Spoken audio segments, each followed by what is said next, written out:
السلام علیکم دوستانو. په لومړي سر کې د ټولو افغانانو ته ډیر مبارک وي. افغان ولس کلنو ځوانانو یو ځل بیا د بنګلادیش لوبډلې ته ستره ماته ورکړه.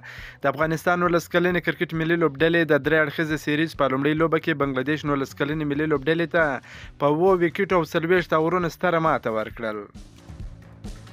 د افغانستان سریلانکا او بنګلادیش ترمنځ د درې اړخیزه لوبلړۍ په لومړۍ لوبه کې افغان کرکټ ملي لوبډلې د یوې په زړه پورې توپ اچونې وروسته د بنګلادیش 19 کلنه کم عمره ملي لوبډله په 4 منډو وسوځول. د افغانستان له لوري نن توپ اچونکو نن ډېره زبردسته په زړه پورې بهترینه توپ اچونه ترسره کړه. بشیر احمد چې لومړۍ لوبه وه کیڼلاسي چټک توپ اچونکی دی 4 ویکټې ترلاسه کړې او کیڼلاسي ورو توپ اچونکی کامران هوتک هم 3 ویکټې ترلاسه کړې. ښی لاسي چټک توپ اچونکی خلیل احمد هم 2 ویکټې ترلاسه کړې. یما حرب هم 1 ویکټ ترلاسه کړه. یعنی افغانستان په توپ اچونه کې زبردست توپ اچونه ترسره کړې ده چې د بنګلادیش لوبډله په ډیرو کمو منډو کې راایساره کړه. د 15 منډو حسانه هدف افغان 19 کلنو ځوانانو د لوبې په 10 اور کې د 3 لوبغاړو په سوځېدو سره پوره کړ.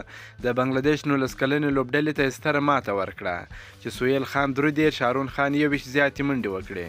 تر دې وړاندې د افغانستان 19 کلنې او بنګلادیش 19 کلنې کرکټ ملي لوبډلو ترمنځ 2 50 لوبې هم ترسره شوې چې لوبلړۍ یو په یو مساوي پای ته ورسېدل. د یادو سیالیو د مهالویش له مخې به د راتلونکي دوشنبې په ورځ د سریلانکا 19 کلنه لوبډله له بنګلادیش 19 کلنې لوبډلې سره مخامخ شي. په داسې حال کې چې افغان 19 کلنه لوبډله به راتلونکې لوبه د روانې میاشتې په 22 نیټه د سریلانکا 19 کلنې کم عمره ملي لوبډلې پر وړاندې ترسره کړي. که مو دا ویډیو خوښه شوې در سره لایک کړئ، د خپلو ملګرو سره هم شیر کړئ. که په دې چینل کې نوی یاست په یوټیوب کې پوپل سپورټ در سره سبسکرایب کړئ.